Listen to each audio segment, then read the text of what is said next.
And it occurred to me, and the Cryan video had a bit of an overlap with this too. Dave talks about um, how to use AI to become a healthier being, because you can, I don't even know how he um, has integrated that in his mind, because he has so much information to share and has done so much research that I'm just starting to scratch the surface as for all his material. So I hear him say terms like AI generated health. And so I have all kinds of mixed feelings when I hear that. But what I got was, and what something that the Chandler Cryan also said, was that AI can also be used to actually cure many of the conditions and maladies that we have in our society today. And I thought that is quite the statement. That is a huge commentary on the potential of what AI can do for us. And that's just one application, one general application. I'm gonna completely sort of go on a different tangent. And you may be aware that I've been studying and I've been working with Dr. Joe Dispenza's meditation material. And I've been meditating for the last more than 3 months now, every night. And what Dr. Joe says, he says there are two things that exist. One of them is space-time. You and I are in space-time, 3D time, and we have the time. But there's this other thing called time-space. Time-space, there is the same William and Hamid sitting on a chair having a conversation in this now moment, but there are infinite other now moments that exist. And when you do meditation and when you do what he calls heart brain coherence, Yeah. you get to a different now moment, right? You meditate and you come out of your meditation and you get to a different now moment. And that now moment is more aligned and more positive. I'm bringing this up because there are so, as I said, infinite now moments there, that in one now moment, AI is positive, and in now one now moment, AI is super negative. So it's like, this is, this is really, it is important to understand that. And I recommended you to watch that magnificent series, Magnificent Dark Matter. You watched it, right? Or did you not watch it? Yes, I did watch it. I've seen a lot of series. I have to keep Yeah, track of which one. that is such a magnificent series because it shows you there are infinite realities. That even shows you, it even gives you a cheat sheet how to get to a different reality. But the thing is that do your work on your vibration.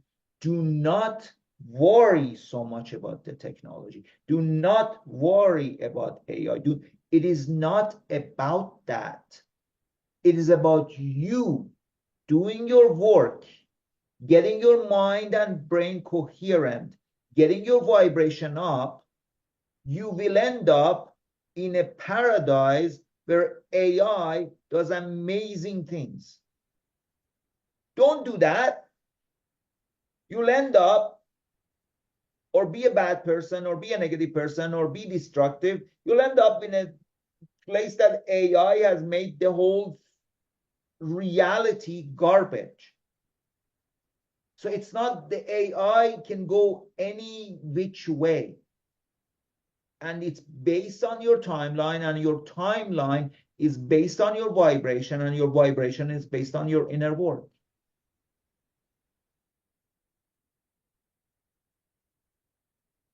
That's cool. I like that a lot. I think I kind of got lost in thought a little bit there too, but there, I was thinking about dark matter. I was even thinking about Dark Crystal too, which you mentioned last time, and I started watching that too. Um, the series, not the movie, although I've seen the movie many years ago. Um,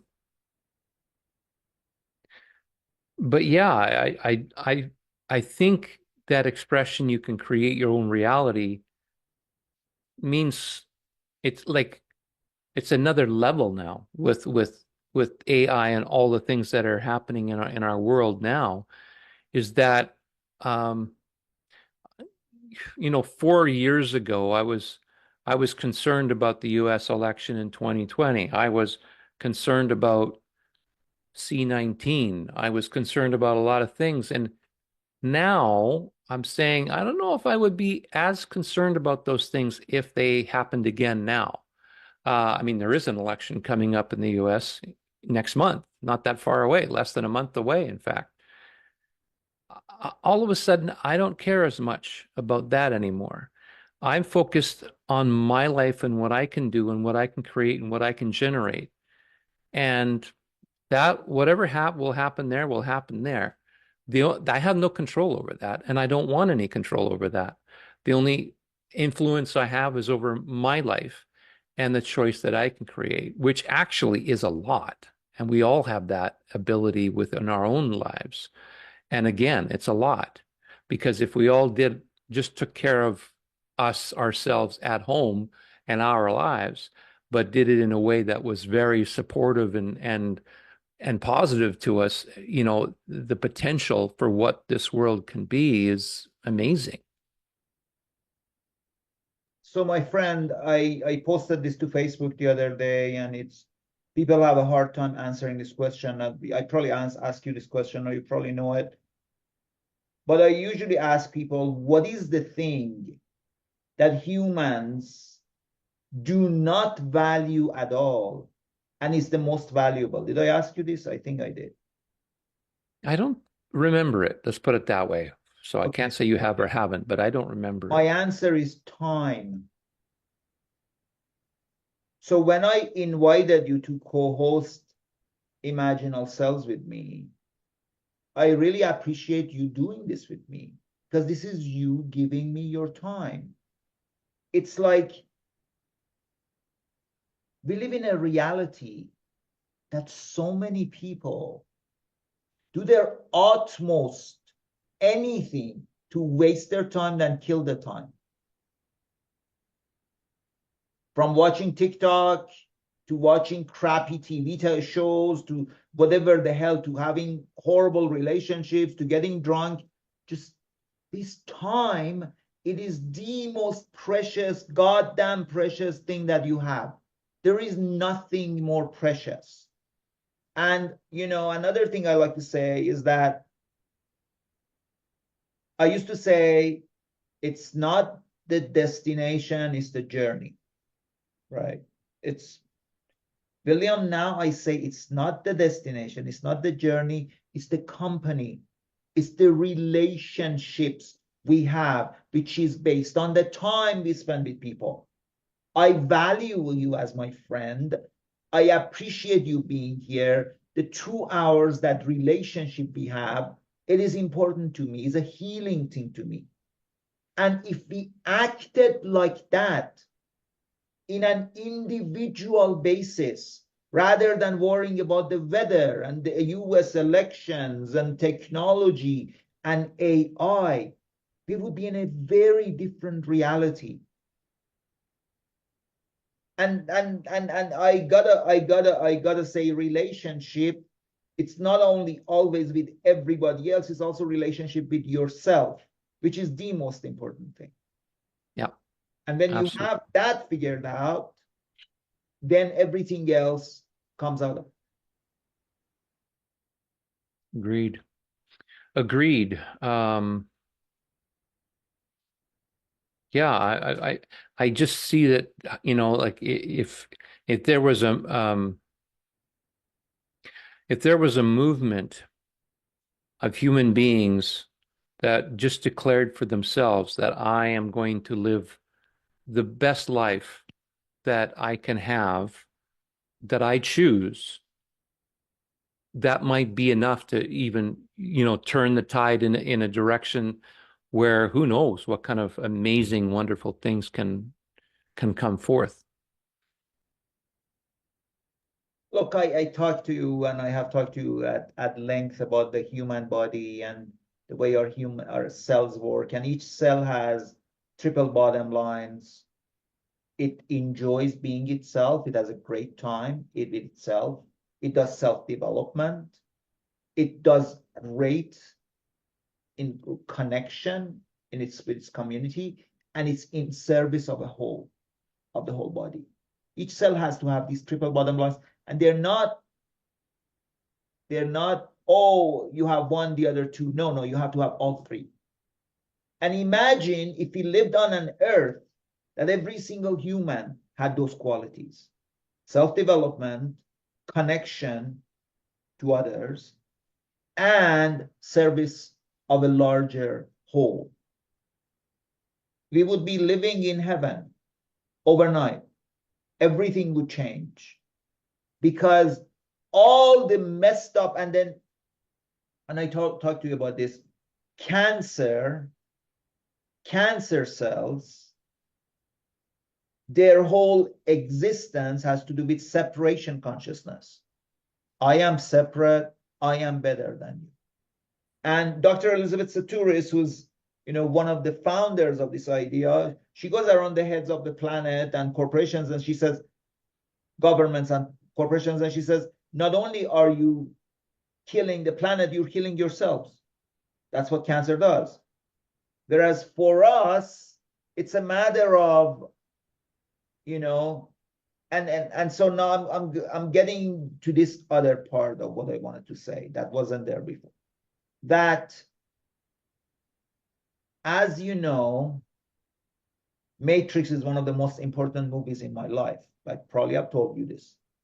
Oh yeah, I even thought about it when you were talking earlier about certain things. I thought of the Matrix and Yeah, the people inside the Matrix that yeah, were just living their lives with no yes, rhyme or reason. yes. So Matrix, I don't know why this is coming, but I'm just gonna go with. So in Matrix 3,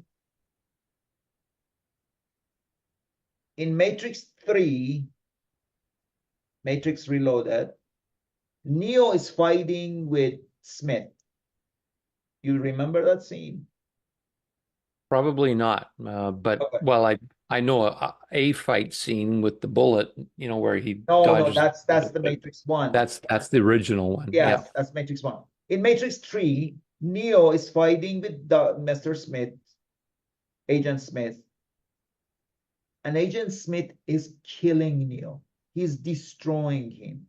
Every time they fight, he is dropping him. And Neo keeps fighting, keeps getting up, keeps fighting, keeps getting up, keeps fighting, keeps getting up, keeps fighting. Finally, Agent Smith is tired. He's like, Mr. Anderson, why do you keep fighting? Why don't you just give up? And Neo's answer, William, is because he says, because I choose to. Those three words are the nature of this reality. I'm going to give you another example in Matrix. Neo, Morpheus, Trinity go to see Merovingian in Matrix 2, Matrix Reloaded. And Merovingian is like, why are you here? I am information. I know everything. You are nothing. You don't know cause and effect. There is cause, there's effect. You don't know nothing. I am an information merchant. You don't know anything. Cause and effect. Why are you here? You don't know cause, you don't know effect. And then Morpheus calmly says, everything begins with choice. Merovingian went nuts. But Morpheus said this. He got so angry. He got so angry. He just started yelling and insulting. And so this idea of choice, now I'm going to give you the third part of this. Neo is having a conversation with the architect. And the architect says, we made an amazing matrix for humans. The first version of the matrix was amazing. They didn't like it. They burned it down. They destroyed it. It was too perfect. They didn't like it. 2 matrix, level 2 matrix, 3 matrix. We had to do 6 matrices. So Neo is like, what did you do? How did it become stable? We gave them choice. Now, can you see the difference between the choice that the Merovingian and the architect, not the Merovingian, but the architect gave, and the choice that Morpheus said? Do you know the difference between those two, William?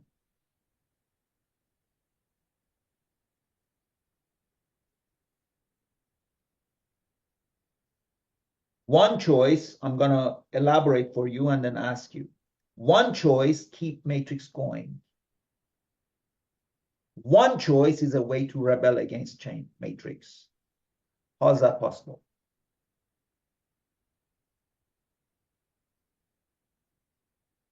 I don't know. I don't know. I don't know. I don't know how to answer that. That's okay. So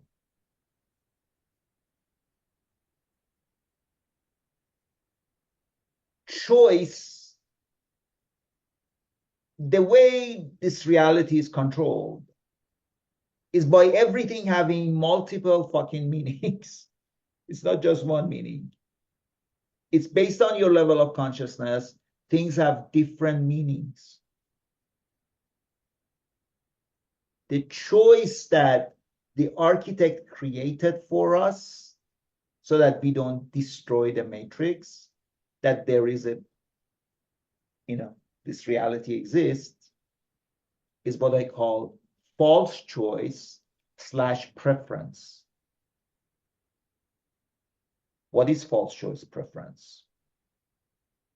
Do you want coffee macchiato? Do you want cinnamon in your coffee? Do you want sugar? Do you want cappuccino? Do you want macchiato? That's preference. And matrix loves to give you preference. It loves it. Your whole Western world is built on preference. You go to a Walmart, there is 400 types of cereal that you can choose for your breakfast. Preference. And you, Western person, you love to wrap your preferences around yourself and feel so good about yourself. They have become your personality. Your preferences have become your personality. Listen to people when they talk about themselves. 99% of what they're saying is their preferences. None of it is their choice. To make a choice, it's like you go to a car dealership. Do you want a black SUV or a white SUV? Those are the choices. Those are your preferences. And you don't know much about what it is that your choices are. They're just these preferences, nice, shiny preferences. Choices, I don't want to drive. I want to ride my bike. That terrifies the matrix. right? So humans are run by their preferences. Humans hardly make any choices. And the more preferences you have, the more bogged down with your preferences you are, the less choice you have. Do you see that? Yes, I do. And it brings something to my mind a little bit too, in that by like coming from the other side of it, like if I'm the person that wants a certain group of people to go in a certain direction, what I will do instead of giving them a yes or no, which is a choice, I will say, I will give them 15 choices of basically preferences, all on the yes side, and maybe or maybe not, will not even include the no as a possible option. So, that whole thing of you almost normalize it in the mind of the individual to say, okay, instead of giving them a choice of yes or no, give them the choices of yes, but add so many different variables to it, they won't even realize that they don't have that they're not really choosing anything. They're just picking a preference. That makes sense? So now, with that brilliant insight that you had, we are in a post preference reality. We are beyond preferences, William, now. What do we have now? Pronouns.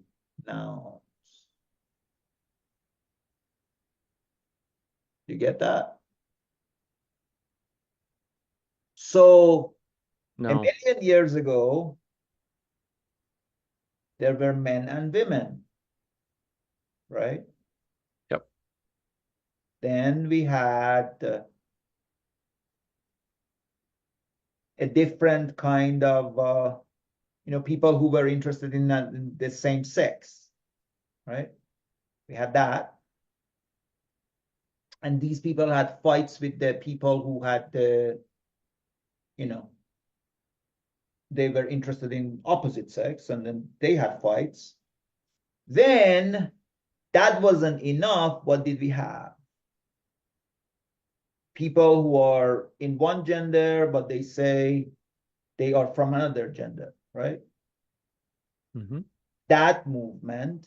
Then these guys had fight with the people who were solely interested in the same sex, right? Then now we have, there was the first opposite sex, then the same sex, then one sex in another sex. Now we have one which is identified as no sex, right? Yep.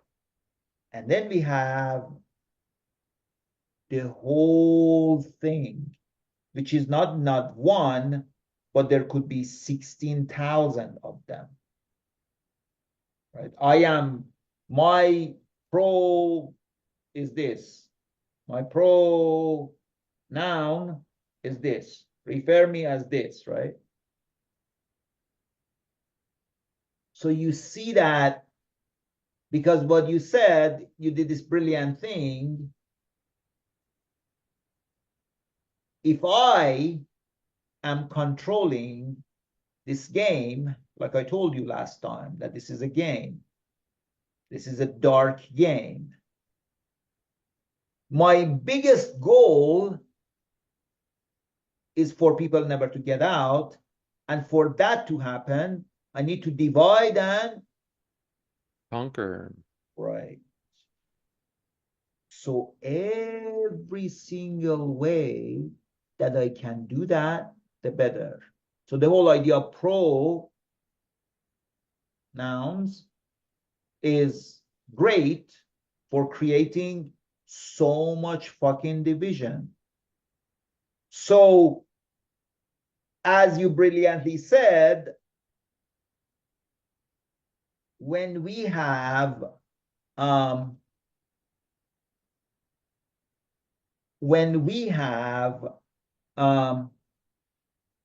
16 different or 50 different cereals, we make 50 different group of people who are into one cereal and probably hate each other. That's an example, but you know what I'm trying to say. Mm-hmm. The more of these bullshit preferences you give to people, the more you have ability for them to fight over idiotic things, right? Now, I want to say something, though. I want to bring this to another level. In a world which is completely, we are inundated by preferences. And I happen to like some of my preferences. That's fine. And you're my friend, and this is really interesting, the way this works. Because let's say you're my friend, and you're visiting me from another town, and we want to hang out together. And we want to have a couple of hours hanging out together. You say, I choose to go to the restaurant. I say, I want to walk. See that? Your preference does not match my preference. This is something having to do with the, this has something to do with the whole game of want and need. We humans, Matrix has turned us into want machines. Does that make sense? Yep. And your wants are very specific and very individualized. You see that? Like you want, whatever. You want a steak with fries, and I want kebab. Completely different, right? So like our wants are so different, and Matrix loves to give us more wants, more wants, more wants, more wants, more preferences, because the more wants we have, the more preferences there is, the more money we want to make, the more we fight, the more we do what they want us to do. Does that make sense? Yes. So I want to go to a restaurant, you want to walk. So according to my friend Dr. David Gruder, there is a way we can get together and have what he calls synergy. You see, we live in a reality that likes to tell us that you're never gonna get what you want. And if you want to what you want and other people want what they want, the best you can do is compromise. Right? The idea of compromise is very, very common. And everybody looks at it. And when I compromise and when you compromise, guess what? We're both missing and losing. We are not really necessarily winning. We are not necessarily happy. But the idea of synergy is the opposite of that. How do we do synergy? We do synergy by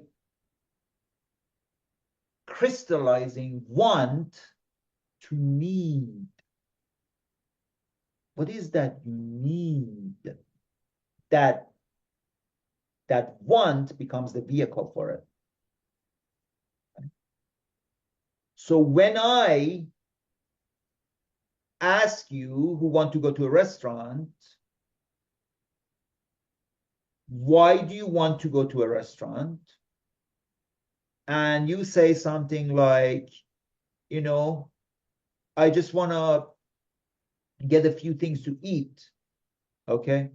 I'm hungry or something. Why do you want to walk? Because I've been cooped up in the office for like the last 3 days I really need to get my, my feet. I don't want to sit anymore. Two different ones.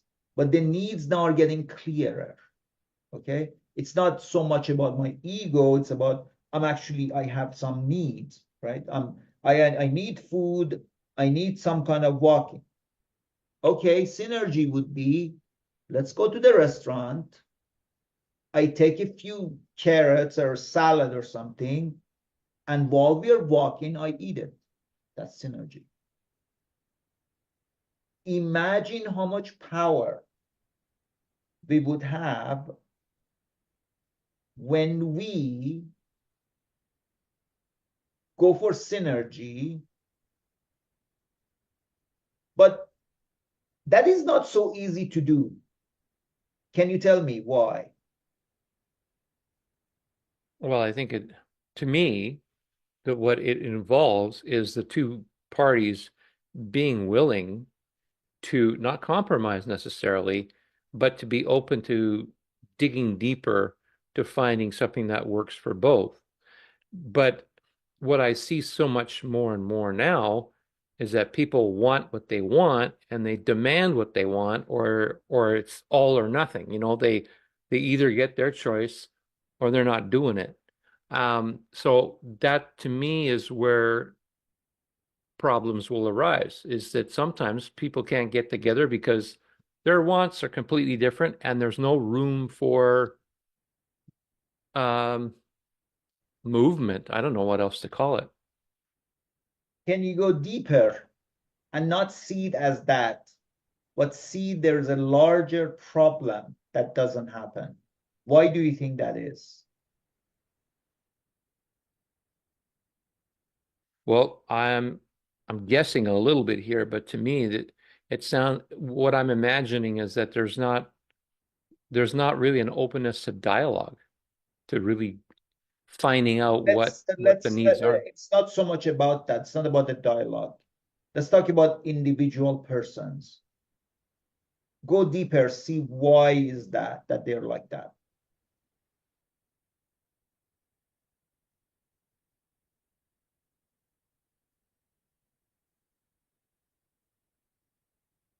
Maybe you can get me started a little bit on one. Look, it's not that complicated. The reason is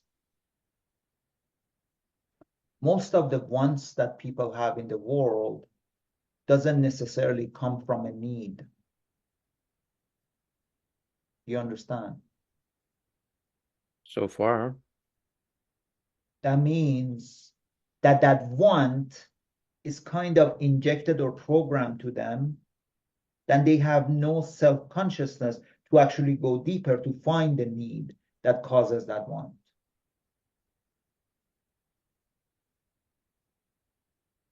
It's Okay. to dig, you need to have some depth to dig. But if there is no depth, I want that beer that is golden and has the picture of a dog on it. I go to the store. I want that beer that is golden and has a picture of dog on it. And you're my friend. You want, I don't know, sandwich or something. And when you ask me why I want that, I can't really tell you, but probably it's because I just saw an ad for it on TV. There's nothing to go deeper. I have no, there's nothing, there's no nuance there to become nuanced. It's just this person is a want machine, not because they are matching or they are trying to feed their need, but because they are programmed by a system to buy something or do something or say something. You Mhm. understand? Well, in a sense, then what I'm hearing is there's no real reason why they want it. They just say they want it, and if you were to ask them, well, why? They meant, like you said in the example, I don't know, I just want it. This, I watched this in real time, William, that there's a guy camping as in he had a tent in an Apple phone line for 2 weeks. He was waiting for the next Apple phone for 2 weeks. He was camping. The reporter went to him and said, "Sir, this is interesting that you're doing this. Why are you doing this?" His answer was, "I don't know. I don't know. I don't know. I don't know. I just want one. Yeah, I just want one. I don't know." When I was a very legendarily bad, I told you I was a legendarily bad cell phone store clerk. And this guy one time comes and says, "Sell me something." And I'm like, "What?" It's like, "I don't know, just sell me something. I just got paid." And I'm like, and then the guy walked out the store because I was so bad. But it's like, that's the level of wants that humans have. And so when you say it's gotten that bad, it's because the level of programming, the level of stupidity, it's gotten so much that these people are just doing this. And it doesn't even have to be like that. It could be somebody like you see a couple of people that are in a horrible relationship together for like fucking 20 years. Years. And you're like, why are you together? I don't know. Like, Or maybe even better is, why are you still together? yeah, Might even be a better question, yeah, because they would still say, I don't know, because I don't want to yeah, break up, or I don't yeah, want to, whatever. you know. So it's like,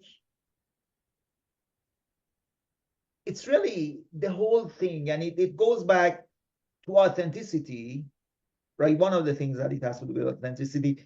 But the idea of authenticity, if I am the guy who just went to buy that red, whatever, golden beer with a dog on it, I don't have an authenticity. What is my authenticity? I have nothing. I'm just, I'm wearing this clothes because I saw it on TV, and I watched this watch and this hair, and there is no authenticity. There is no me. That reminds me of something. A funny, quick little story. Um, I was playing on a volleyball team and a few years ago, and um, I wore a blank t-shirt. Just, t-shirt. No big deal. Getting ready for the game. Everybody else wore something that had some kind of logo on it of some kind, Nike or whatever, right? And the funny thing is, one of the guys actually asked me, he said, what are you wearing?" He was like flabbergasted that I was wearing something that didn't have something on it, like a logo or some, and he thought I was the weird one. And I couldn't, that really surprised me. I don't, I'm a little bit of a reclusive type person, so I don't have a lot of social encounters, but that particular one kind of stayed with me. It was like, huh, that's interesting that I'm the unusual one because I have a t-shirt that has nothing on it. That really surprised me. So when I tell you the architect said the thing is about choice, it's all about preferences. You cannot be the guy who's not wearing a shirt without a logo. You cannot do that. And you see that as a small thing, but it's not a small thing. Because the people who observe, they're like, uh-oh, there's come trouble. That guy's too different. Have By the it, way, the guy worked for the government, by the way. yeah. Here's the guy, whatever. He's got a shirt with a dog, a shirt with a chimpanzee, the shirt with a banana, whatever, something. Okay, that difference is good. No, that's too different. You can't have that. That's dangerous. I listened to, what's his name? I forget his name. The LSD guy, Timothy Leary. Um, I don't know if you know about him, but I think in I know back in of him. Canada, I listened to him once, and I think he was on City TV. He was having an interview, and he said, "When I was going to go to He may school, have died recently too, yeah, actually. this is probably 30 years ago." Yeah. So he said that when I was going to school or university or something, some other program, I don't remember. He said I didn't answer truthfully. He said most of the things I said, I made up in their questionnaire because I knew if I say what I really truly am, I would be too different for them. So you call yourself a recluse. I call myself different. We when we are in the field of these people in the matrix that we talked about, did we talk about Agent Smith effect? Tell me again because I'm not Yeah, sure. Agent Smith effect is that if you watch Matrix, that's in Matrix 1. So Neo is running away from the agents, and there is a scene that he needs to leave the Matrix and get back to his ship, and there's a phone booth there, right? There's a phone booth there, and Neo runs to the phone booth. There's nobody there except a drunk guy who's like completely out of it. And Neo is trying to call Tank to be thrown out of the Matrix. In real time, that vagrant, that beggar guy, drunk, turns into Agent Smith. Do you remember that scene? That is called Agent Smith effect Okay. and is very prevalent in our reality right now. I don't know if you've seen people, but say things that are a little bit outside the mainstream consciousness about the V, about Mr. T, about anything. This person who's having a nice conversation with you and is like holding their dog and is very nice.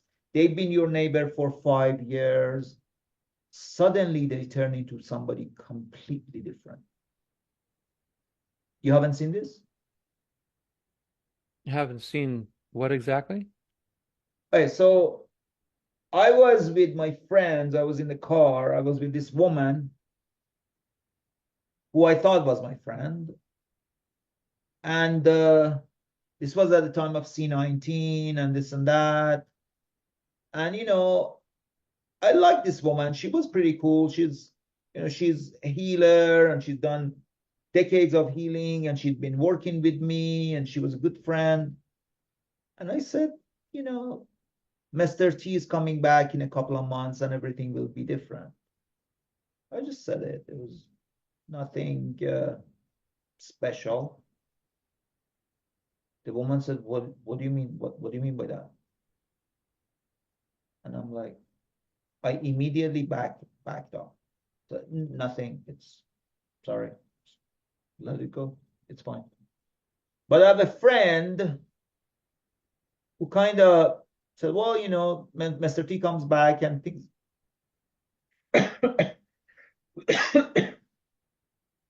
Mr. T comes back and things would get better. William, this woman who's kind and intellectual and loving, she suddenly turned into somebody else. Like her TDS, you know what that stands for, right?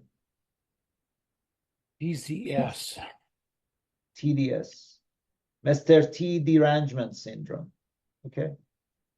That's, Okay. it went fucking off the charts. she started yelling and getting angry, and it was no longer the smart, intelligent, intellectual women we know. And she was fighting with my friend for half an hour. She was yelling at him. And we kept trying to calm her down. It's okay, you don't. So I am not angry. I'm not yelling. What are you guys talking about? It was crazy. The transformation. So I'm amazed that you haven't seen this because it's everywhere.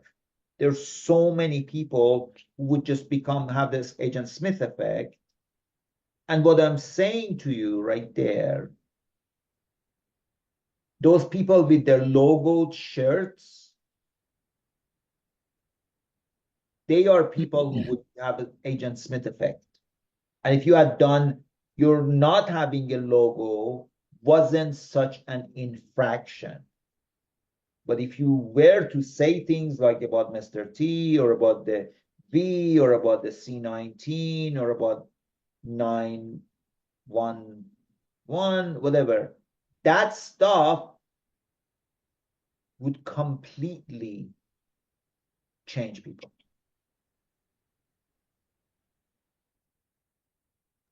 So, did you want to say anything more about AI or anything else? No, not about AI. I was going to bring up something earlier on, but it doesn't seem to fit right now. Um, Say it anyways. sure, we were talking about this was when we were talking about creating our reality in a very positive way um, through using AI as well. But there was something in there that you had said that made me think, what about playfulness? Can we bring play into this? What are your thoughts about being playful? So, yeah, I mean, you and I do some improv stuff every once in a while, and we have a good time with it. And I thought, well, who's to say that in reality that you want to create that is joyful, that you can't have play in it? In fact, I think play is probably pretty important. I just wanted to say something to you that I may have told you this or may not. I probably have. You know Ram Dass? Das? Ram Dass, is it Ram Dass or Ram Dass? Ram Dass, you know him? Yeah, well, yes, of him. Yes, you know of him, right? Yes. Okay. So I was in San Francisco Bay Area, and one day he was giving a very, he was giving a talk, and there were like 400 people sitting around him. He's sitting in his wheelchair, talking about all the merits and the good things about suffering, and suffering this and suffering that, and then this being in wheelchair is my fierce grace and all that stuff, and saying how this suffering got him to learn stuff, right? Suffering taught him so much. I, being mean, 400 people raise my hand. And he's like, yes. Sir, you say, suffering was instrumental for your growth. Yes. Couldn't joy have done the same thing, sir? He kind of got quiet for a minute and says, I suppose. So, William, I'm all about fucking joy and play, okay? And it goes back to authenticity, it goes back to time, it goes back to all those things. Because, I mean, have you ever even talked about what play is? What is play to you? How do you define play? What is play? In one sense, it's like a freedom of expression. It's just the ability to do something that you love to do without putting any kind of restrictions on yourself. I mean, there might be rules to a game if you're playing a game, so to speak, but play in and of itself, just as play, is unencumbered bliss in a way. That's kind of how I see it. Yeah, that's a brilliant way of saying it. For me, play is a state of mind where you are in this state of playing, and when you're playing, you push the button and pull the lever, and you have no agendas whatsoever. You are not trying to do anything. You're not trying to get at anything. Like when we do improv together, like when we do long form, we don't know where the hell we're going. There is no end we are trying to reach, right? But you are right, because when you do play, there are certain boundaries, certain things you want to do, especially when we do improv. We have our own set of, ways that, I told you you're the general, general, your car is out there. And you're like, I'm not the general. That doesn't, you know, that you're breaking my play there. Right. So they are different, but to me, play in general is in that space. Even this podcast with you is play, because I don't have an agenda for something to happen, for number of views or money or popularity, or it's not about that. So in that sense, it's a play, right? So most of the things I do in my life, I try to do it in a play way. And the more you play, that means that, you do calories and this and that. It probably has to do with non-detachment, right? You're non-attachment, not non-detachment, non-attachment and detachment, right? Detachment. Yeah. Non-attachment. You are not attached. You do not follow, want a certain thing to happen. Like, uh, I used to have goals. I used to have agendas. Now, William, I try to not to have any agendas or any goals. I have a couple of base things in my reality. Whatever I do, wherever I am, whatever I feel, I want it to be for the highest good of all there is, a win-win-win, an alleviation of suffering for everybody. And I don't really try to bog down and say, I want this particular goal or particular thing to be achieved. Does that make sense? Do you know what I mean? Yeah, I think so. So even that is in a way playing. Does that make sense?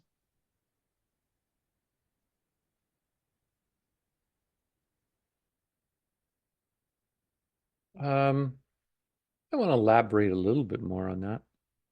Look, it's, to me, anything that has some kind of an agenda, it's not really play. Right. And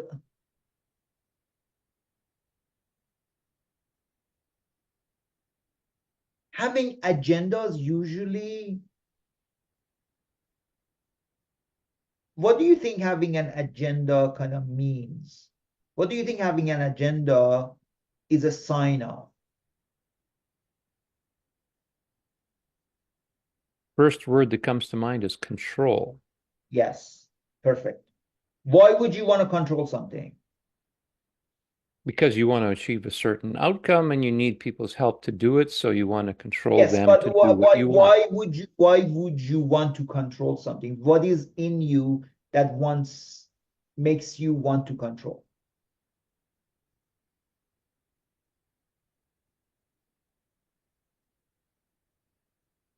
I don't know. I mean, I just say because I want a certain outcome, and that's a want, which is To something that we spoke me, earlier. to me, Wanting to control has to do with insecurity and lack of faith in a divine, benevolent universe. The more I want to control, the less I have faith, the less I trust. Do you see that? Mm-hmm. So, ability to play is not an easy thing. Does it make sense? I think I need to know more about what you mean by that. The ability to play doesn't, not easy. To be playful. Look, I give you an example. I think I'm trying to remember it. We did this stupid game. It was pretty stupid. You have one hand, one finger behind your hand. If everybody has one finger behind your hand and you can't see, nobody can see, I just have my finger here. If every single person, there are 10 of us, if everybody has a one finger behind their hand, all of us win. That's all. All of us win. And win nothing. There's nothing you win. It's just you win. That's all. Okay? But if you have two fingers, you have two fingers, and everybody else, if they have one, you win and everybody else loses. In your own mind, maybe. No, I'm saying this is the rules of the game. One, Oh, one finger, everybody wins. And again, it's nothing. There's nothing you win. yeah, there's no prize or anything. Nothing. Just that everybody won. You have two fingers behind your hand, and if everybody else has one finger, everybody has one finger, they all lose, and you with the two finger win. And nothing again. William, I played this game for like half an hour with a bunch of my friends. Not once, not once wasn't there somebody who didn't have two fingers.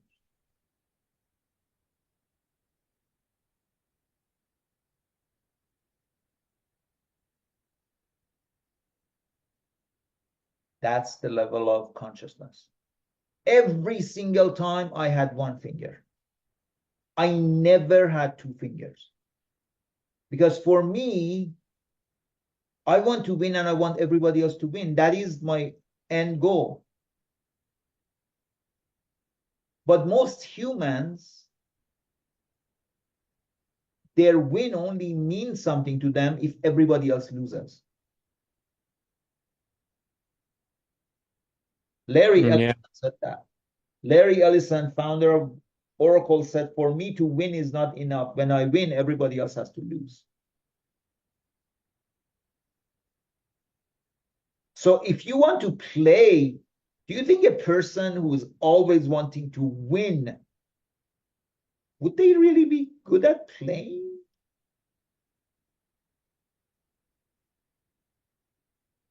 No, Right. no, definitely not. I think that's a good subject for maybe our next Yeah. conversation, because Play, to me, play, the talking word about play.